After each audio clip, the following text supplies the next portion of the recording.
What's going on, everybody? Today we're going to be painting this floating diver jerkbait, and what we're going to be using, this was actually something, I'm pretty sure it was on YouTube, a subscriber had mentioned to me.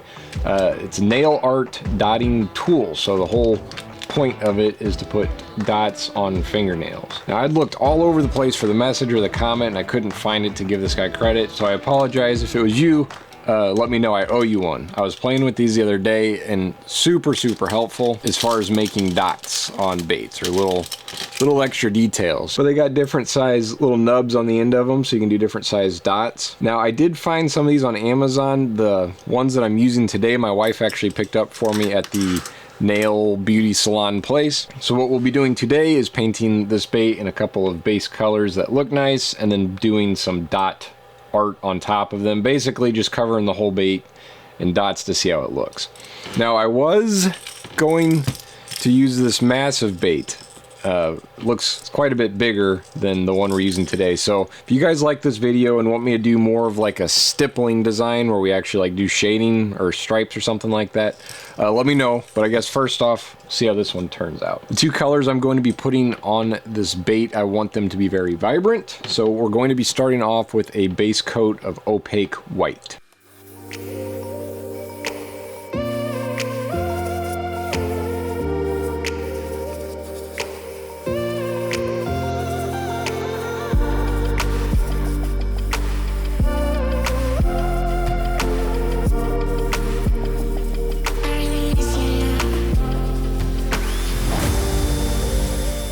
Base coat of white is on. The next color we're going to be using is a color that's new to me. I've not sprayed this yet, but it should go good with the pattern I have in mind today. It's a wicked opaque bismuth, I think is how you pronounce it, bismuth yellow. So I'm gonna get that loaded up in the airbrush. So the idea is we're gonna leave the belly white, and then we're going to take that yellow and come up right to where that center line is on the bait, kind of hit it up on the gill plate a little bit, and then we'll be putting our other color over the back.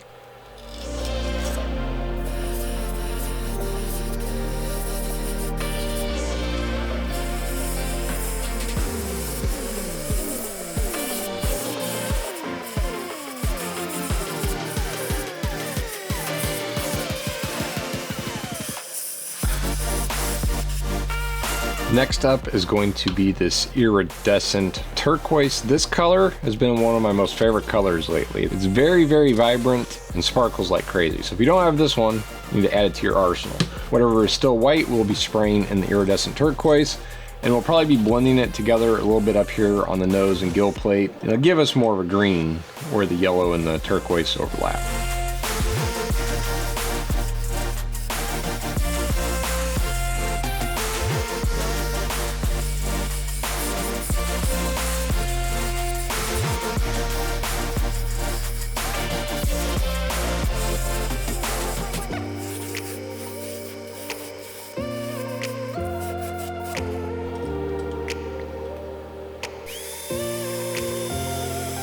All right, airbrushing's done. I'm going to take it off of the stand so it's a little bit easier to put these dots on.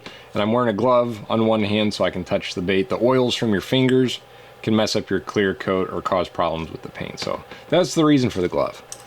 I think what we're going to be doing, it's going to probably look pretty similar to that trout pattern we did a couple of weeks ago, but I'm going to add way more dots than we did on that one. The whole rest of this design is going to be dots. I think I'm going to start off with this biggest one right here, and we'll do a bunch of dots along the back, and then we'll work our way down to one of these small tipped ones, and we'll see what we end up with.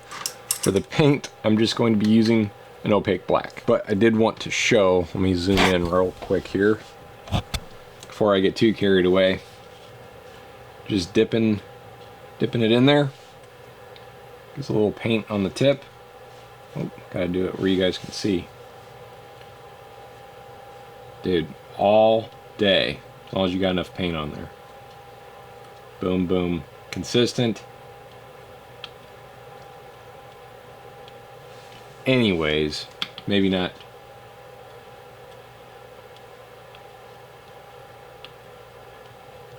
So as long as you have the same amount of paint loaded on each time, seems like you get pretty consistent dots, which is really nice, especially if you're trying to replicate a pattern or you're trying to do one several times. I know covering an entire bait in dots by hand is not ideal.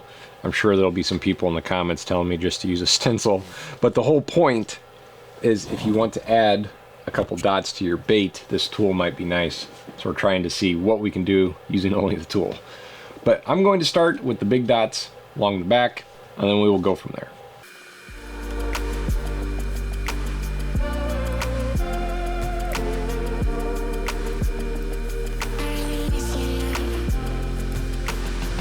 So my thinking, now that I'm a few dots into it here, so going to get the dots as close as possible to each other. We'll come back and fill in the gaps with some smaller dots. But I want to try to get them as close as I can without them touching. So then most of the bait should end up fairly dark, at least the back of it will. And then as we get onto the side of the bait, we'll have it fade into smaller dots and then into that yellow. So that's my thinking at the moment.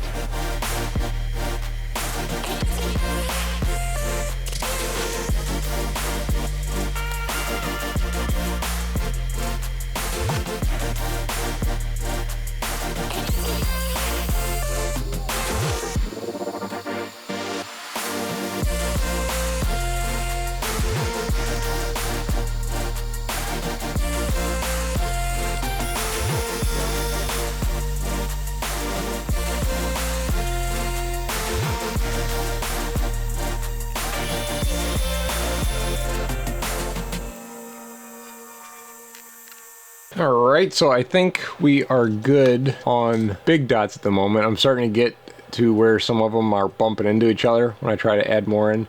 We might come back and add a few more bigger ones, but for the moment, we're going to switch over to one of the finer tips here.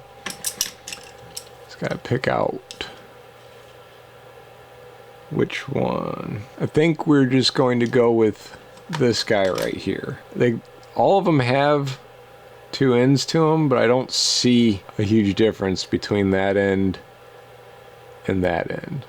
But that's what we're going to go with, and I'm going to start on the back and fill in as many gaps as I can, trying to keep them from touching each other. That way there's still blue around every single circle, and then we'll see where we end up.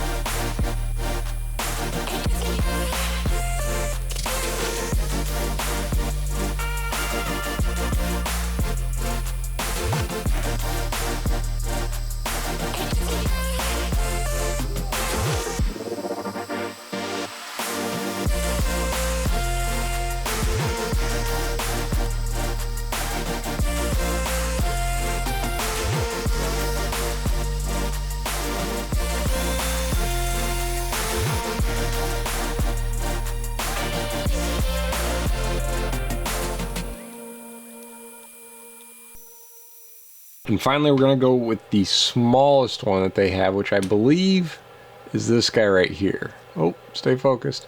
Start off with this one, and we're going to use this really small one and go in and add a bunch more dots. I'm going to do that along the belly here too. I kind of left all that open for small dots. And I think after that, we'll come back in with some white and do some white dots on top to see how that works. So here goes another time lapse.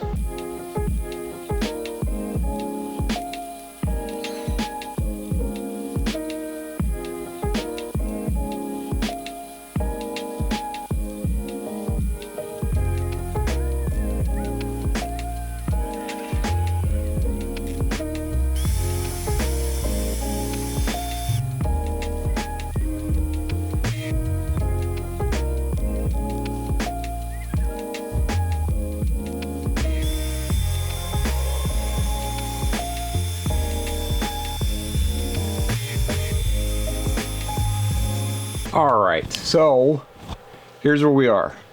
We got tons of dots on there. I've probably been doing this for over an hour now.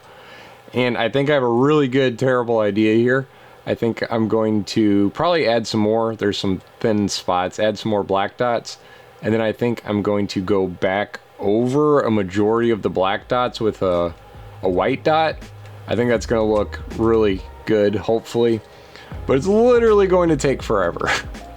So what I'm going to do, and I don't know if this is fair to you guys or if this will annoy you, but I am going to just skip straight to the clear coat. so you guys don't have to sit here and watch me do dots and dots and dots and dots. This might be a 2-day bait for me. Might come back at it tomorrow, but the end result should look really, really good. So I'm gonna do that. I'm gonna add some more dots, do white. The nail art dotting tool, 100% worth it. I would pick you up some. This is a bit extreme. I don't think this is quite necessary, but if you want to add some dots, definitely works better than a toothpick did for me. So I'm gonna add 1,000 more dots to this thing. We'll get it clear coated, and then we'll come back and take a look at what it looks like all finished up.